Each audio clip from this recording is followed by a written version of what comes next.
What's up, welcome back. I'm John Stark from MacMovieGuy.com. I look like I'm a part of some sort of secret organization today. Got my hood up. It's a little chilly. Um, this is a recap of Skeleton Crew, season 1, episode 6. We find out what happens when you go down the trap door. Uh, I well, it's a kids show, so nothing. Nothing happens.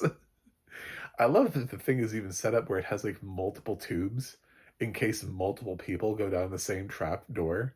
They can be divided so cinematically it looks really cool for them to slide down different tubes. Why would you do like why would somebody design it that way? Somebody had to design that. Like, you know what I'm saying? Like when you think of things and you're like, man, that sounds really cool, then you don't ever actually think to yourself, okay, so in the world of Skeleton Crew, that means that years ago somebody had to design it that way. So somebody made a conscious choice to design and then stopped and asked themselves the question of, wait, what if more than one person is on the stool? And then we're like, oh, fuck, you're right. We don't want them going down the same hole together. We should have different holes. Well, how many people do you think could actually be? I don't know, man. How many people do you think could sit on a stool at one time? Well, I don't know, 10? Should we have 10? No, that seems too much. 5? 4?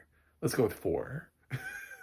It just feels like um so it's sometimes in movies I also love to think about like extras and like what their life story was. Especially in shitty movies. I love doing that. Like that guy who just got killed and you're like, oh man. And then you like back it off from there. And you're like, well, he just got on that bus that day. And he told his wife that yeah, they were about to celebrate their anniversary, or he was going to go to his kid's baseball game after this, and that's not going to happen. And that kid was in kindergarten. You know what I'm saying? Like he went through 12 grades. He went through 12 grades of school. Probably got a college education. Got on that bus. And he just like he just got shot in the head. Just as like an extra in a situation. Like, and he's got family and friends and cousins. We'll never meet them. So I kind of think that with Skeleton Crow, like, who is the person? Who is this unnamed person that designed this system?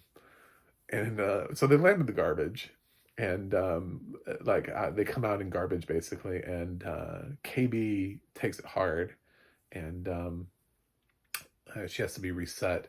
This episode sort of explores KB the most, which is, I mean, of the 4, she's been the most underdeveloped of the kids. So it sort of explores how her mods are and how it doesn't necessarily dive really into how she got to be how she is or that kind of thing. But um, you do find out that there was like an accident and the mods are sort of keeping her alive. She's essentially the disabled character for the group. Do you know what I'm saying? Like in some ways, because she talks about how um how her friend I know it's not Finn, it's something like that. Um how she's always you know she's always running ahead and doing everything because she believes that she can do everything, and but KB is like, I can't keep up all the time, and she's unrealistic about where I am now since the accident. And they have all this conversation of like, well, why didn't you talk to her? And I was like, man, this is a great like disability conversation for kids. Um, Sort of like vicariously through like letting this KB just um, talk about her feelings, and they have the moment where the one that she's with, I can't remember which boy went with who anymore, uh, but has to fix her, and it's like a, oh my god, am I gonna be able to do it type of thing, and KB walks him through it, and he fixes her in time, but just in time to try to not be eaten by a giant crab. They're following these crabs because they think the crabs lead to something. Meanwhile, the other two like walked up a mountain. They're both trying to like get like get out or get help or whatever. They do get their ship back, and then they remember that there's this button they were told never to push, and well, they push it because they're in a situation where it's like, well, we're gonna die anyway, so might as well. When in Rome, and it ends up like separating. There's like an interior ship, and the bigger part of their ship is like the armor around it is what makes it seem bigger. So like a little smaller ship shoots out from the bigger ship, and that's how they survive. But so that's where the kids, they're fine. This show didn't go complete dark on us and kill 4 kids. Space Goonies didn't die, so they live on. Meanwhile, Jod is trying to steal the treasure, and he's shown coming up from the thing, and he's like covered in treasure. And of course, there are people like waiting for him, and everybody's upset. There are other pirates, and when things do not look good for him, and he's taken to this other pirate ship, and they're gonna like jettison him out the airlock, but he tells him about Ad-Adin, and the droid is basically useless because, as they show you last episode, they have a thing that can neutralize droids. So it was kind of silly. I mean, he tries to get him to attack, but he just gets zapped again, so it's useless. But yeah, he, in sort of an interesting scene. I like the little song that they do, the and it was like really slow too. This is really fun that how people were like trying to remember it. They're like an old sea shanty. Basically, this show is leaning heavily into like Treasure Island and the Goonies, like 2 things just happening, but very much Treasure Island. I've mentioned in a previous review, I was like, this is as close as you'll ever get to a live action Treasure Planet, as Disney goes back through their content library and keeps giving you live action remakes of their stuff. It's going to take a long time for Treasure Planet, even though that would be a kick-ass live action movie. Let's be honest, like that movie with the right director would be amazing. But it would be way too high budget, and it would be too big of a risk for them because that movie didn't make enough money at the box office. So they're just doing it through Skeleton Crew instead. They're living vicariously through it in Skeleton Crew. So maybe the pirates are off to Aden. Maybe Jude knows where it is. Jude and Jude as Jod. And or Silver, Captain Silver. Come on with the Treasure Island reference. Captain Jod Silver. Anyway, so yeah, this is a fun show. I still like it, and I think it's got a good cast. I did realize, though, I've been kind of praising the audio description, and there's a note about, fuck, I wish I remember what her name was. The other girl is not KB. And there's a note about her having spider legs. And I had questions about what that meant. Because if I did not know, and the audio description did not fill me in that moment. And I kind of wanted it to, because it was such a really specific thing.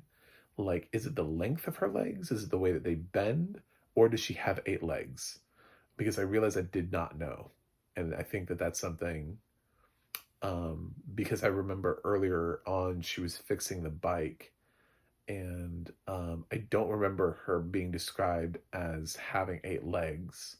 So I'm thinking it's just the way her legs bend. Are they furry like a tarantula? I had so many questions by the spider legs comment. They could just be really long. She might just have really long legs, which would kind of make sense because that would make her taller, which would make her the captain. She would be like the same age as them, but she would just seem taller, you know? But yeah, that made me think like, ooh, did I get enough in the initial character description? Because I felt like I did not pick up on that. So, I mean, it would take me going back and watching the pilot to be like, well, did we get enough in the beginning? But yeah, spider legs. I had questions about what that meant. And I feel like maybe in that moment I would have clarified. You could say she looks down at her long legs. She looks down at her her 8 legs spread out or whatever. You know what I'm saying? Like, I think there's a way in that thing to sort of answer that question, but that was the only time where I was like, what? Okay. Um, but otherwise, I thought the episode was well described. But then it kind of, that scene makes you kind of wonder, wait a minute, was it? Has every episode been well described? Because I have a question that pertains to previous audio description where I probably said the audio description was really good. So, yeah, you never know. You never know until you know, until you're forced to reckon with a question of, did I know this? And yeah, I might have been there. I just could be something that they don't bring up a lot. And we are 6 episodes. So like if she had, you know what I'm saying? Like if she had 8 legs and they just don't bring it up, and there's no reason to, because she just never uses that as like her superpower. Um, but she just fought Jod last episode. And I feel like if I had 8 legs, I would have used that in somehow. So I don't think she has 8. I just think they're probably bendy like a spider or long. Anyway, I thought a lot about this, obviously. So you can let me know in the comments what her legs look like. That'll be great. Feel free. But yeah, I like Skeleton Crew. I always try to not remember that it's in the Star Wars universe because I think it's fun. It's just a standalone thing. When people say we need standalone things, this is what they mean. I need this not to connect to anything. I need this not to have, if fucking Grogu comes in here or Yoda or Luke or anybody, I'm gonna be pissed. I already hate the fact that he has the Force. Like, that's enough.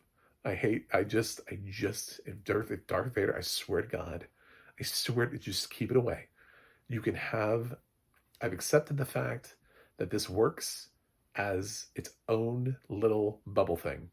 It does not need to connect to anything. It does not need to be part of the lore. This is I just made this argument about what if.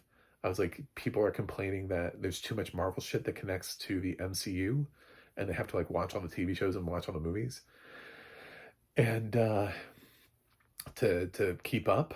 And then they have this one TV show that clearly you don't have to do that with.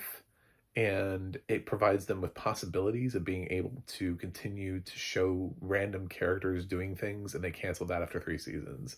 And it's baffling.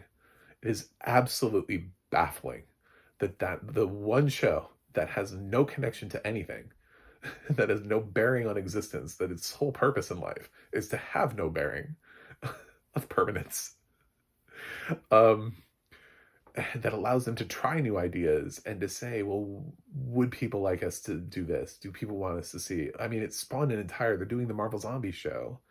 So it's a great vessel for that, and they canceled it. And I think Disney has no idea what they're doing. But Skeleton Crew is way better than The Acolyte. Just eons. I actually like, my heart, and I do not burn me on this, Disney.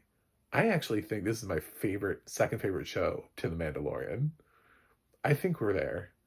If they don't, if no legacy character wanders into the show, I will have that statement. It is my second favorite to The Mandalorian. Now, if they fucking try to pull people in there, it's going to be like, how did you pull them in? What were they doing? Why are they there? And how far does that drop down precipitously through the ranks of the Star Wars shows? But right now, if they can keep everybody else out of the show, it's floating right at just under The Mandalorian, which is impressive because I like the vibe, what they're doing, and I think it's well cast. So I am willing to give this week's Skeleton Crew an A-. So thanks for watching, thanks for subscribing, and I'll see you guys on the other side.